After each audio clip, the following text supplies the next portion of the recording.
Alrighty, good evening, people, wherever you may be. Good afternoon, good morning. Gonna do a Star Wars spoiler here.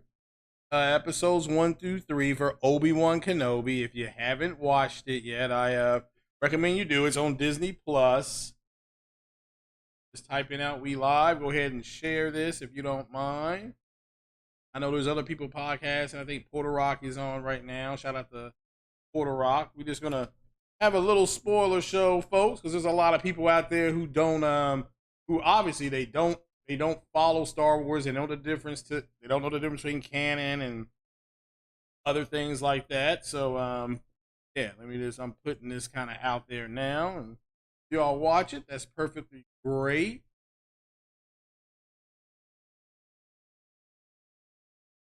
Send one EGS, hopefully share it out somehow here to the peeps. All right, there we go.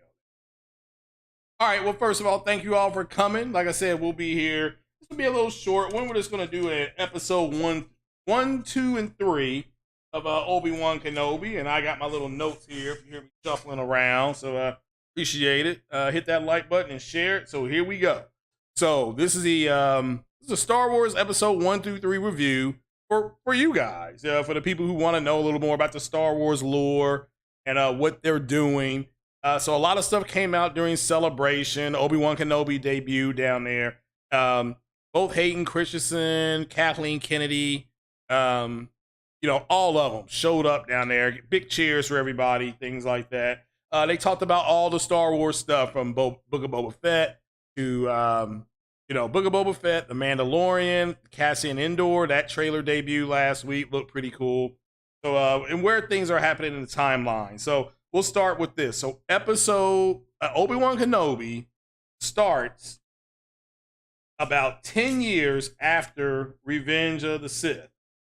Okay? Starts with Revenge of the Sith. So a couple things that you see in episodes 1 through 3 is you see the Fortress Inquisitor. That has been shown in Rebels. That has also been shown in the video game, the Star Wars Fallen Order, or whatever it's called. It's called the Fortress and Inquisitor, and it is in the Mustafar system. So it is on a planet that's in the Mustafar system. Darth Vader, if you don't know, he is on Mustafar. So shout out to Darth Vader. So he's it shows a whole bunch of things in episode 1. The big thing on episode 1 is that we get to see young Leia. She's about 9 or 10 years old. She lives on Alderaan.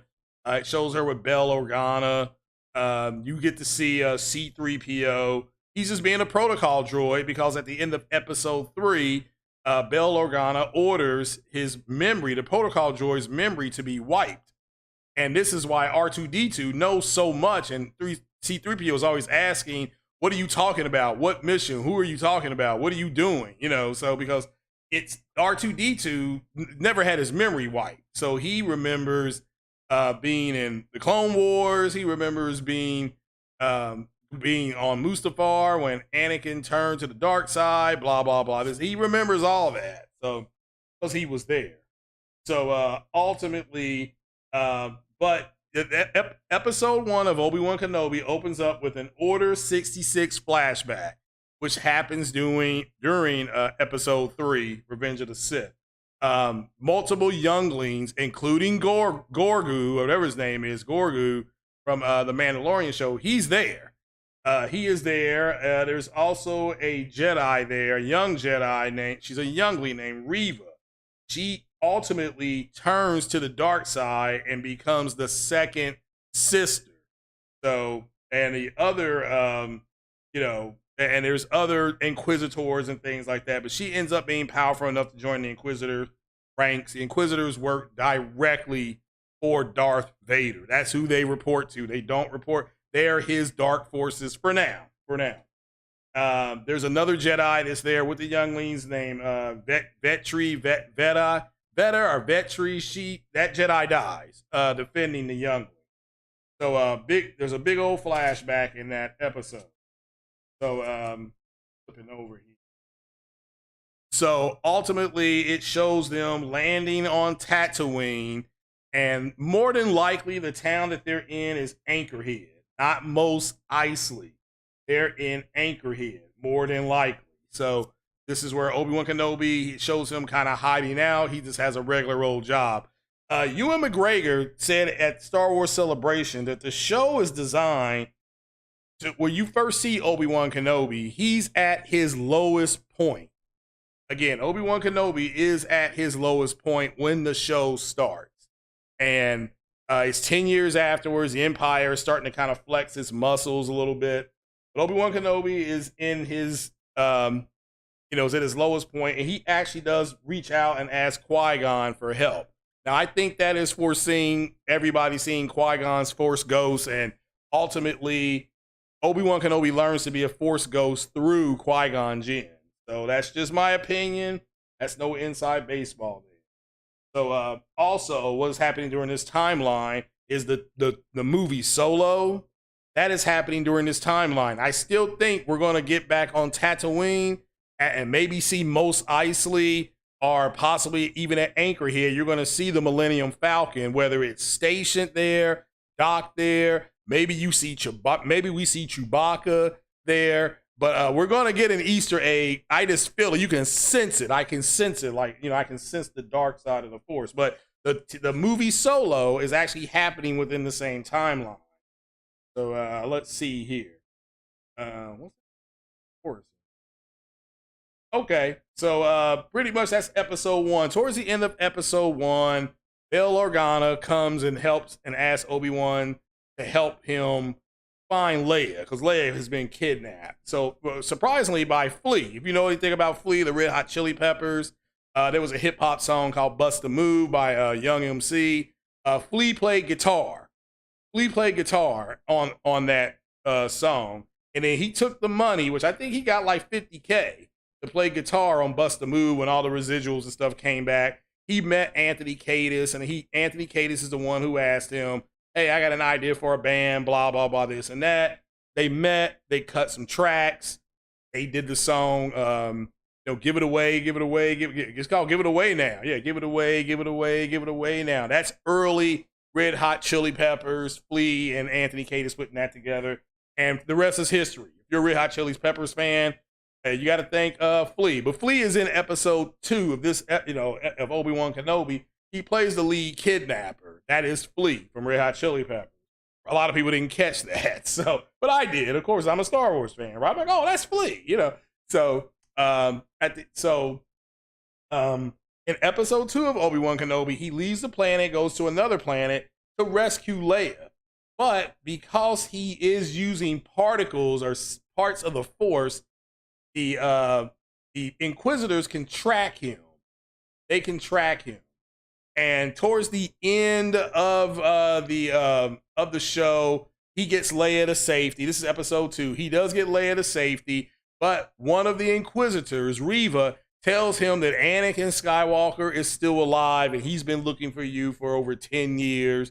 And the sheer look of horror and panic on Obi-Wan's face is palpable. You can feel it.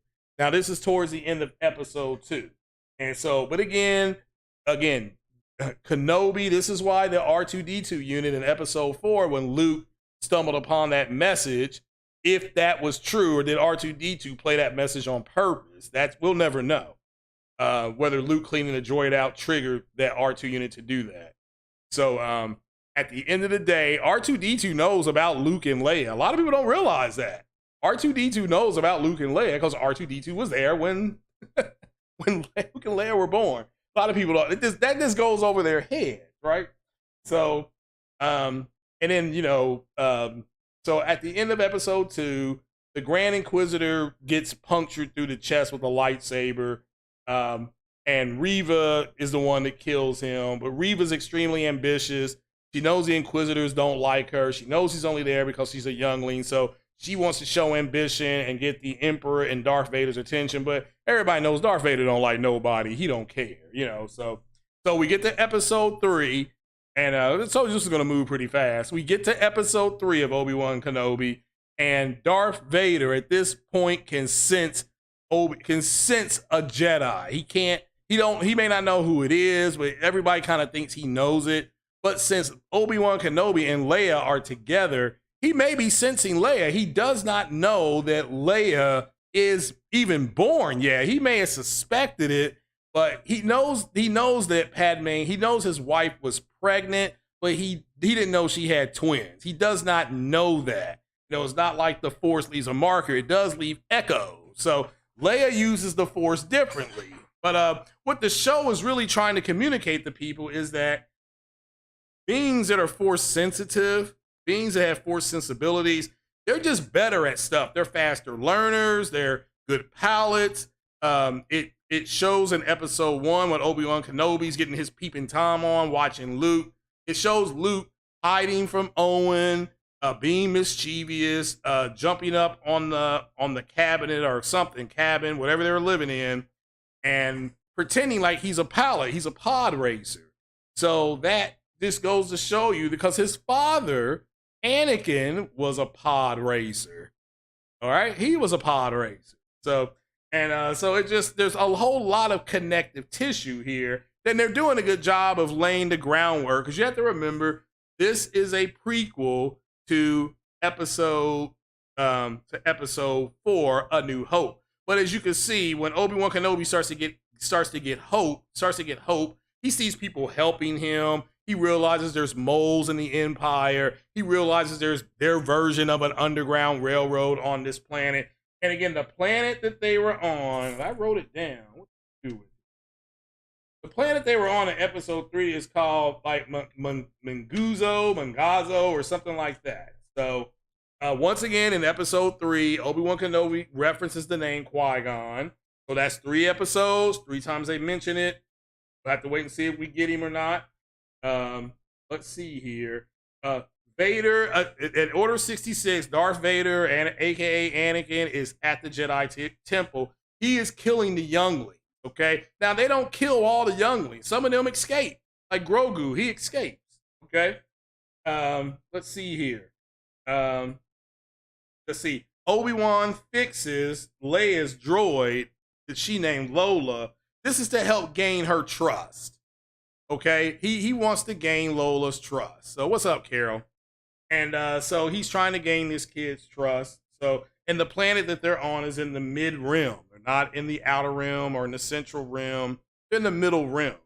So Darth Vader gets to this planet. He finds Obi-Wan Kenobi, and this is the first time Obi-Wan Kenobi is seeing Darth Vader in his Sith outfit, his Sith armor, and they go to battle. Now, according to Ewan McGregor and Hayden Christensen and Kathleen Kennedy and the director of the show, who are all at Star Wars Celebration, they have multiple clashes. So this is the first clash they have. And you got to remember, Obi-Wan Kenobi was trying to lead him away from the child. He doesn't want Leia, who he can feel is Force sensitive, to start, for the Empire to get their hands on him. He does not want that.